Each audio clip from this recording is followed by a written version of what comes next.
Hello everyone, welcome back to my YouTube channel. तो ये अभी न्यू वीडियो है। ये अभी जो 12th पास किए हैं, ये 12th पास किए हैं या अभी 11th क्लास में हैं, तो उन सभी स्टूडेंट के लिए हैं जो पहले साल अभी तैयारी करने की सोच रहे हैं या फिर तैयारी कर रहे हैं, नीट की तैयारी कर रहे हैं, नेशनल एलिजिबिलिटी एंट्रेंस टेस्ट, जिसके थ्रू आप एंट्रेंस एग्जाम में क्वालिफाई करके MBBS, BMS, BHMS, BUMS और BSMS और BSc नर्सिंग आप कर सकते हैं। BSc नर्सिंग कुछ यूनिवर्सिटी है जो इसमें ऐड है। तो ये एक सिंगल एंट्रेंस एग्ज़ाम होता है जिसके थ्रू आप कर सकते हैं। ये प्रॉस्पेक्टस 2022 का है। अभी देखिए इसका इस मई में अभी इसके एंट्रेंस एग्ज़ाम होंगे, तो अभी 4-5 मंथ हैं, 4 मंथ आपके पास समय है। तो इसके एंट्रेंस एग्ज़ाम होंगे, एप्लीकेशन फार्म आएगा। एप्लीकेशन फार्म जब आता है तो एप्लीकेशन फार्म पहले फिलअप करना पड़ता है आपको। एप्लीकेशन फार्म फिलअप करने की जो पैसा, जो कितना इनकम लगते हैं, ये सब चीज़ें इसमें देखिए। इस 1600 रुपये आपके एप्लीकेशन फार्म फिलअप करते समय लग जाते हैं और कैटेगरी वाइज 1500, 900 ये फीस लगती है। तो इस वीडियो में हम लोग सिलेबस के ऊपर बात करने वाले। चलिए थोड़ा सा ये आइडिया लगा लेते हैं कि कितने क्वेश्चन इसमें आते हैं और कौन कौन से सब्जेक्ट आपको पढ़ने चाहिए 11th 12th के।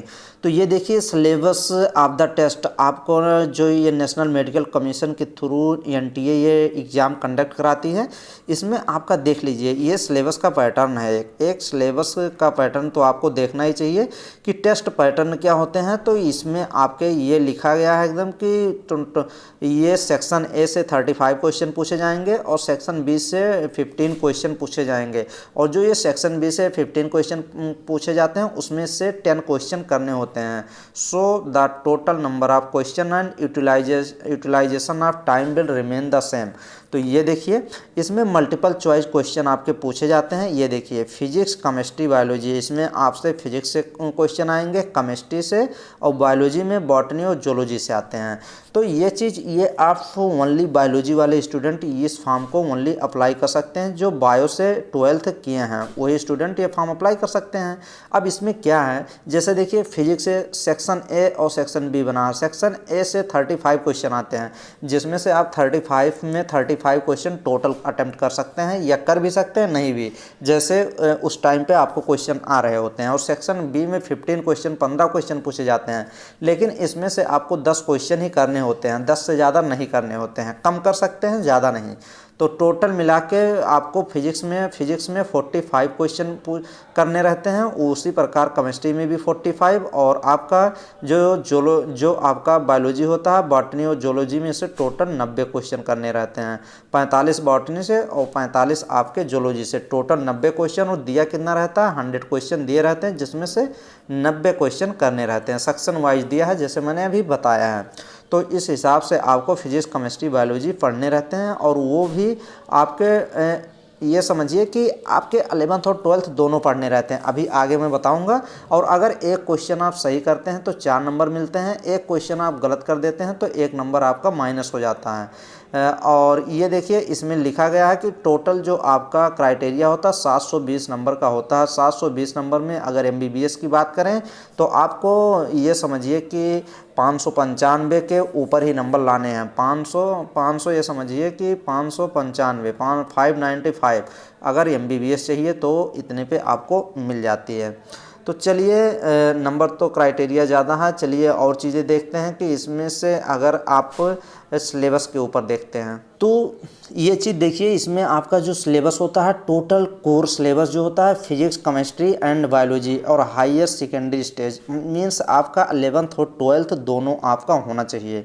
11th और 12th से दोनों आपको पढ़ने चाहिए। और इसकी एक स्टैंडर्ड बुक आती है NCERT, ओनली NCERT आपको फॉलो करनी पड़ती है। NCERT की बुक फॉलो करिए, एग्जाम्पलर बुक ले लीजिए, क्वेश्चनर बुक, NCERT से संबंधित सभी NCERT की बुक ही ओनली इसमें पढ़नी चाहिए। तो ये देखिए आपका फिजिक्स का अगर 11th की बात करें और फिजिक्स की 12th की बात करें तो ये आपका टोटल जो आप जब बुक परचेज करेंगे तो ये टॉपिक आपको उसमें मिल जाएंगे, एग्जैक्ट टॉपिक।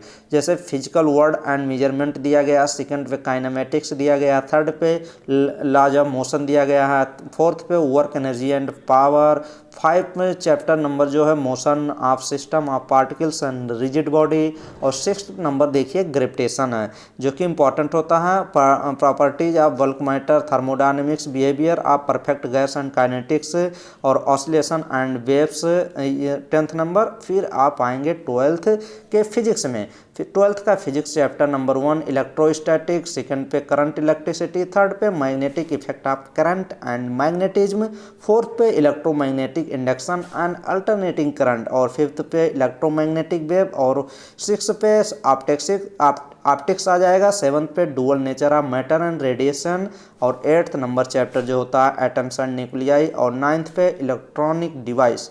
तो ये चीज़ें हैं। अब चलिए हम लोग देख लेते हैं कि फिजिक्स के बाद केमिस्ट्री देख लेते हैं। केमिस्ट्री जो होती है ये भी 11th और 12th दोनों से क्वेश्चन पूछे जाते हैं।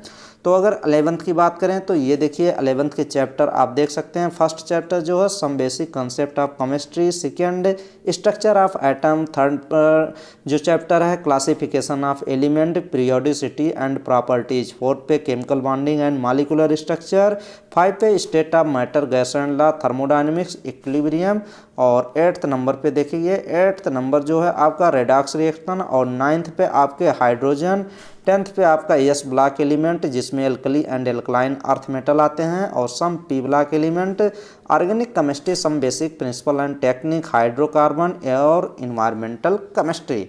ये हो जाएगा। और 12th पोर्शन में जब आएंगे ये देखिए तो आपका 12th का जो टॉपिक है ये 12th का टॉपिक है। फर्स्ट चैप्टर सॉलिड स्टेट हो गया, सॉल्यूशन हो गया, इलेक्ट्रोकेमिस्ट्री हो गया, केमिकल काइनेटिक्स हो गया, सरफेस केमिस्ट्री हो गया। 6th नंबर चैप्टर जो है general principle and process of isolation of element, और 7th पे पी ब्लॉक एलिमेंट, और 8th पे डी एंड एफ ब्लॉक। अभी देखिए मैं एग्जैक्ट आपको सब कुछ चीज़ें बता दूंगा कि ये चैप्टर आपको एग्जैक्ट कहाँ पे मिलेंगे, किस बुक में मिलेंगे। तो 9th पे कोऑर्डिनेशन कंपाउंड, 10th पे हाइलोएल्केन हाइलोएरेन, और 11th alcohol फिनाल्स and ether, aldehyde ketone and carboxylic acid, organic compound containing nitrogen जिसको एमीन बोलते हैं। तो ये मेन चैप्टर हो जाएगा। बायोमॉलिक्यूल, पॉलीमर और केमिस्ट्री एवरीडे ऑफ लाइफ। तो 12th के तो थोड़ा आसान चैप्टर लगते हैं और 12th में ज़्यादा इंपॉर्टेंट भी होते हैं। एक दो क्वेश्चन 12th पोर्शन से ज़्यादा भी आते हैं।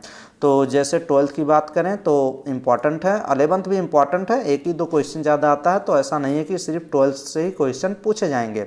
अब बात करते हैं बायोलॉजी की। बायोलॉजी की 11th की देखिए 11th में आपका यूनिट वाइज है, 5 यूनिट आपके 11th की बुक में मिल जाएंगे। फर्स्ट जो आपकी यूनिट होगी डाइवर्सिटी इन लिविंग वर्ल्ड होगा, और सेकेंड जो यूनिट होगी structural organisation in animals and plant, और सेल स्ट्रक्चर एंड फंक्शन हो जाएगा, प्लांट फिजियोलॉजी हो जाएगा, और ह्यूमन फिजियोलॉजी।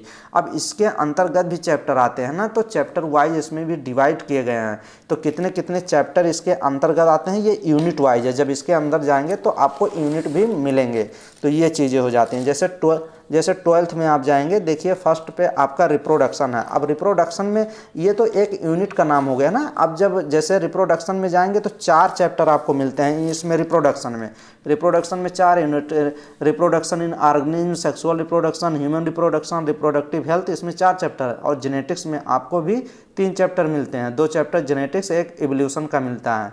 और बायोलॉजी एंड ह्यूमन वेलफेयर जब यूनिट 3rd में जाएंगे तो इसमें भी आपको 3 चैप्टर मिलते हैं। और बायोटेक्नोलॉजी में भी 2 चैप्टर मिलेगा, और इकोलॉजी एंड इन्वायरमेंट में जब जाएंगे तो इसमें भी आपके 4-5 चैप्टर मिलते हैं। टोटल इसमें भी रहते हैं शायद, टोटल इसमें जब इकोलॉजी में जाएंगे तो आपको 4 चैप्टर मिलते हैं। तो उस हिसाब से आप टोटल करेंगे।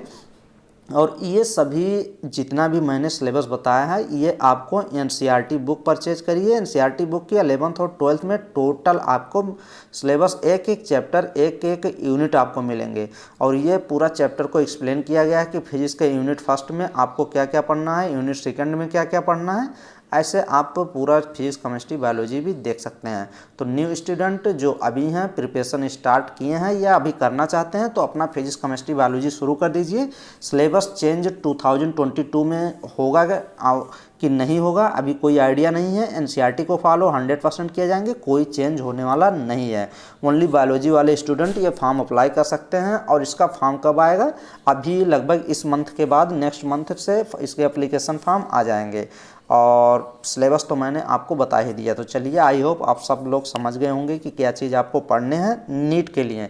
नीट का अगर आपको सिलेक्शन लेना है तो आपको पढ़ने पड़ेंगे। और अगर बीएससी नर्सिंग करने हैं, नीट अगर आप क्रैक नहीं कर पा रहे हैं, बीएससी नर्सिंग करने हैं, तो भी आपको अदर एंट्रेंस एग्ज़ाम देने पड़ते हैं। ये सब मेरे चैनल पे हैं। और मैंने भी नीट का, ये समझिए कि जो नीट बायोलॉजी और बायोलॉजी केमिस्ट्री की बात करें तो मैं प्रीवियस ईयर क्वेश्चन 2001 से लेकर 2022 तक मैं अपने चैनल पे पूरा प्रीवियस ईयर जो पिछले सालों से ये एंट्रेंस एग्जाम हो रहे हैं नीट के, उसके क्वेश्चन में प्रैक्टिस कराया हूँ, सॉल्व कराया हूँ। तो आप चैनल पे एक बार विजिट करके प्लेलिस्ट वाइज वीडियो रिवाइज कर सकते हैं। सभी वीडियो आपको मिल जाएंगी। Thank you.